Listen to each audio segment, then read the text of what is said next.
This happened to me 7 years ago. I'm 20 years old now. My parents were away from home for a family emergency. I am the only child, and whenever my parents left and I stayed home, I usually didn't get scared. It was the third night by myself. I was playing video games and eating junk food, and then I heard a knock on the door. I was wondering who could be knocking on someone's door at a late time like this. I could see the man peeping through the small glass windows surrounding the door. I could hear him yelling. He was saying, "I'm really hurt. Please let me come in." I said, "What's wrong?" He said he had broken his foot. This seemed kind of weird to me. I asked, how did he break his foot? He told me he was taking a walk around the neighborhood and had tripped, and his foot landed in an odd way. He was begging me and screaming, telling me if he gets really hurt, he's going to sue me for not helping him. I said I would call up an ambulance for him and told him to wait outside. After I said that, he said, "If you don't let me in, I'll slit your throat and cut up all your body parts in half." As soon as he said that, I grabbed my dad's shotgun, the one he keeps on the highest shelf in the kitchen, and the phone to call the police. I told the man the police are on their way. He told me they won't make it in time. He was trying to bust open my dining room window. By the time he was hitting it, it looked like it was about to break. I quickly ran upstairs into my room and decided to hide under my bed. I called the cops, and the operator told me they would be there in a few minutes. As soon as the operator said that, I heard the window break. He must have found a big rock in my front yard. I could hear him checking all the rooms downstairs.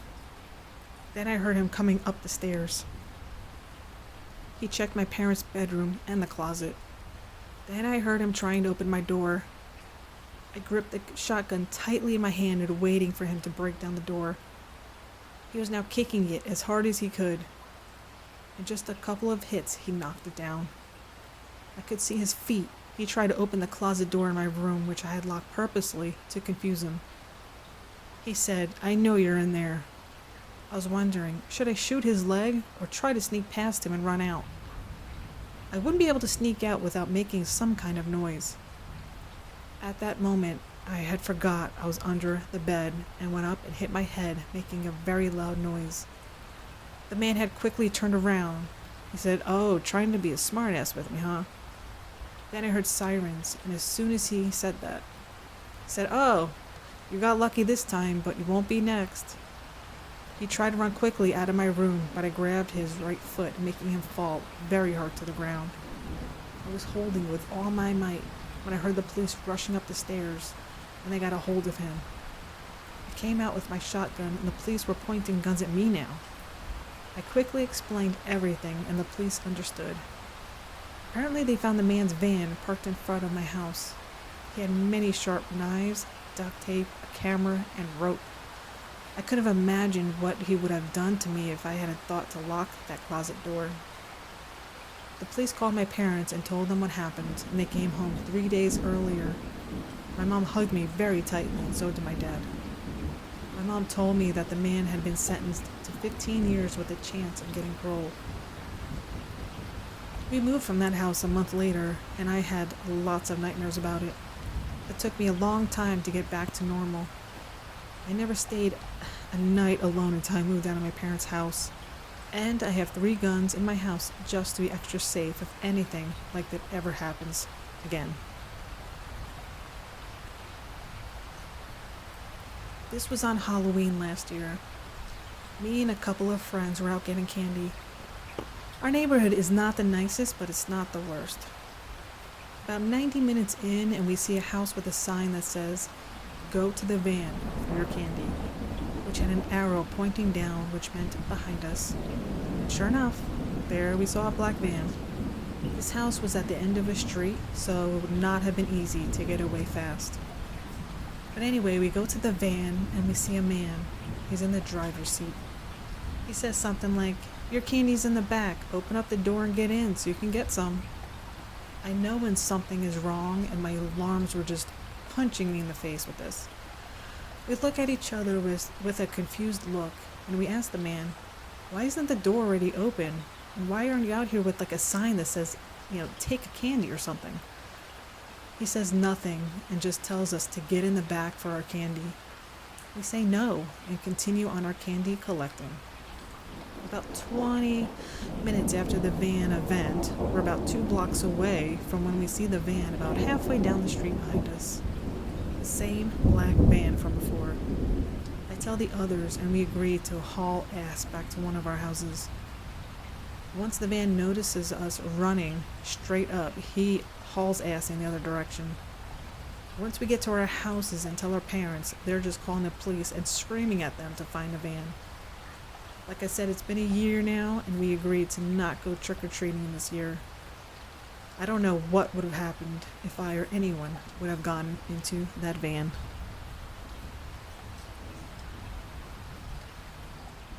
I had something really scary happen to me when I was around 18 years old in the early 1990s. I was really into cars back then, and I liked working on my own cars, even though I'm a girl. I had a 1979 Z28 Camaro with T-tops, and in the summer, I would like to go cruising around with my friends looking for something to do. One evening while driving up and down the main street in a neighboring city, I noticed a small red truck following us at a distance. I was with my friend Jenny, and I mentioned to her that I thought this truck could be following us. I pulled into the driveway of a fast food restaurant and noticed that the truck pulled into the restaurant about 3 driveways back. I drove out in the other direction and he did the same. Again, I pulled into another driveway and the truck pulled in 3 driveways behind.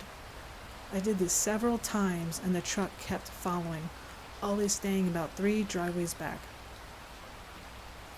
Jenny and I decided that we should just head towards home, which was about 30 minutes away.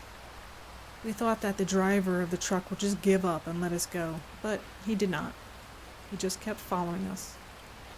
It was now getting very late and we were beginning to worry as the truck had now been following us for about an hour. We did not want to go home and have him follow us there, so we decided that the best thing to do would be to drive to the nearest police station.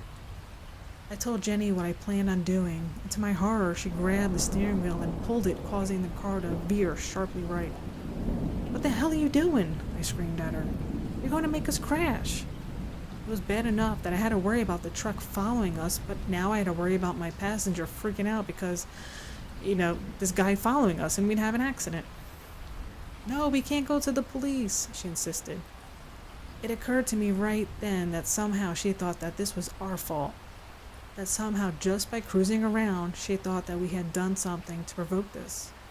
So I reluctantly drove away from the police station.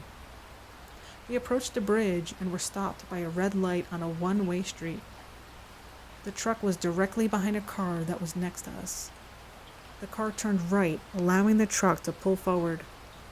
I looked over and, to my horror, this guy had stepped out of the truck and was standing next to the passenger side of my car with no pants on, and you can imagine what he was doing. This guy didn't have his pants down around his ankles.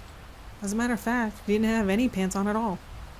I had the disturbing feeling that he probably didn't have any with him this whole time and he had been following us. I hit the gas pedal and ran the red light going over the bridge. Somehow my friend didn't get to see what the guy had been doing just outside her window. When I told her, she just kept saying, "No way." "How the hell did you not see that?" I asked her in disbelief. It occurred to us that this guy would likely have attacked us if he had the chance.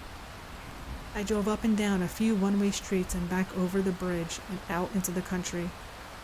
He followed us for what seemed like forever until we were able to finally lose him going really fast out in the middle of nowhere.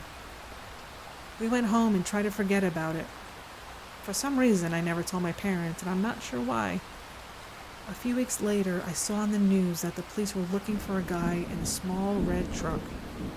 He was wanted for an attack. They showed his picture and it resembled the guy that had followed us. I thought that their description of the truck was a little different than the one we had seen, but maybe not. I always wondered if it was him. I'm just glad that we never had to find out.